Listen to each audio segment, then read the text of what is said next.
Hey guys, welcome back to Top 10 Nerd. Today we're returning to our Top 10 Harry Potter Quidditch players list, with a part 2. This time around we'll be focusing on Quidditch players from Hogwarts during Harry's time at the school. While this list may seem a little bit biased on the Gryffindor side, that's mainly because most of the information we do know about Hogwarts Quidditch Cup and its teams in the books are from the perspective of Harry, who is a Gryffindor. But we did try to include some players from each of the houses. So let's get into it.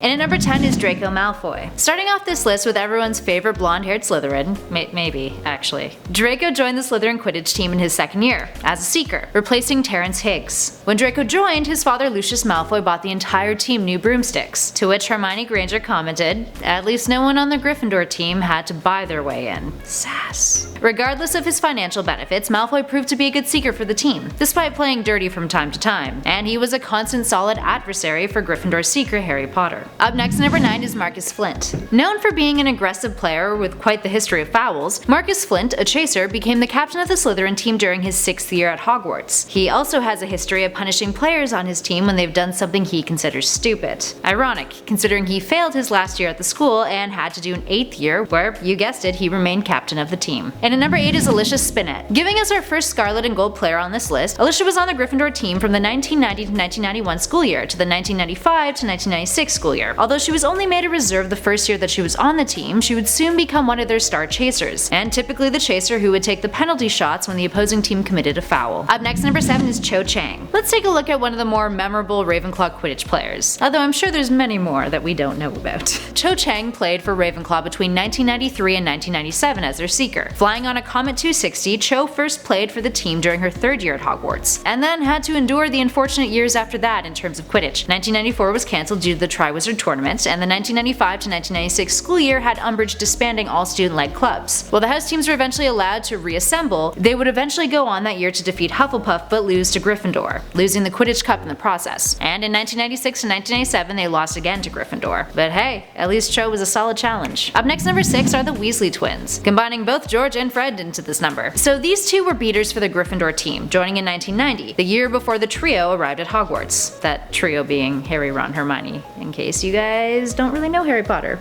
But then why are you watching this video? And as we've seen many a time before, Fred and George functioned superbly as a pair. The two played for the team until their final year, 1995 to 1996. The Weasleys come from a family of Quidditch players. A member of the family has actually held every one of the positions on the team, and their brother Charlie, who was the captain of the team and seeker, won the cup back in the 1985 to 1986 school year. Runs in their blood. Speaking of Weasleys, up next at number 5 is Ron Weasley. Despite being quite nervous and insecure at first, Ron really proved himself on the Quidditch pitch as a keeper, and came through in a big way for the Gryffindor team.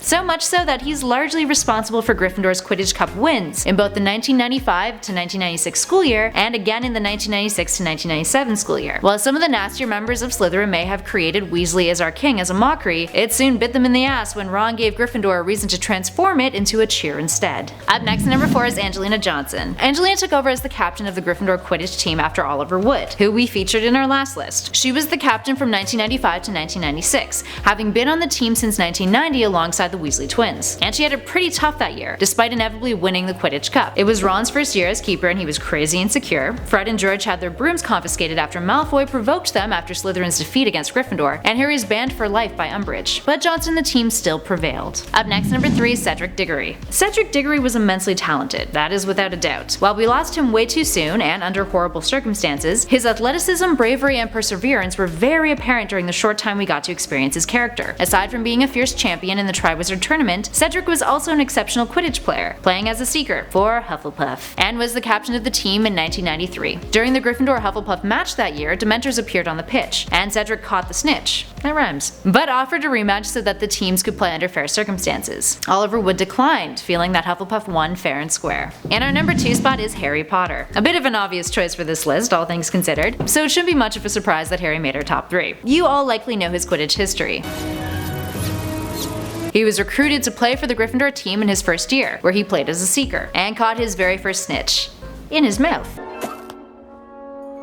He's got the snitch! He would go on to impress as a Seeker for his remaining time at Hogwarts, and in his 6th year he was promoted to captain. While he unfortunately missed the match that won the team the Quidditch Cup, and it was Ginny and Ron Weasley who were the stars of that game, he at least got to end his Quidditch career on a high note, since he did not return to Hogwarts for his 7th year. And finally, in at number 1 is Ginny Weasley. So Ginny had to step up her game when Harry was kicked off the Quidditch team by Dolores Umbridge, becoming the Gryffindor Seeker, and even catching the snitch in her very first match, despite the team losing the game. When Harry returned to the team the next year, she became a chaser instead, and when Harry got stuck in detention after using the Sectum Sempra curse on Malfoy, she resumed the role of Seeker, playing in the game that won Gryffindor the Quidditch Cup. And the reason why she gets the top spot on our list? Well, she went on to play for the Holyhead Harpies, the all-female Quidditch team, and eventually left the team to raise her 3 children with Harry, but would still be involved in the Quidditch world as the senior Quidditch correspondent for the Daily Prophet. Alright, there we have it. Who's your favorite player from this list? And how about from our part 1 list? Let us know in those comments below. And if you haven't seen part 1, you should probably head on over to our channel and check it out. As always, don't forget to like and subscribe if you dug this video. And in the meantime, I've been Kelly Pally and you guys have been watching Top 10 Nerd. I'll catch you all in the next one.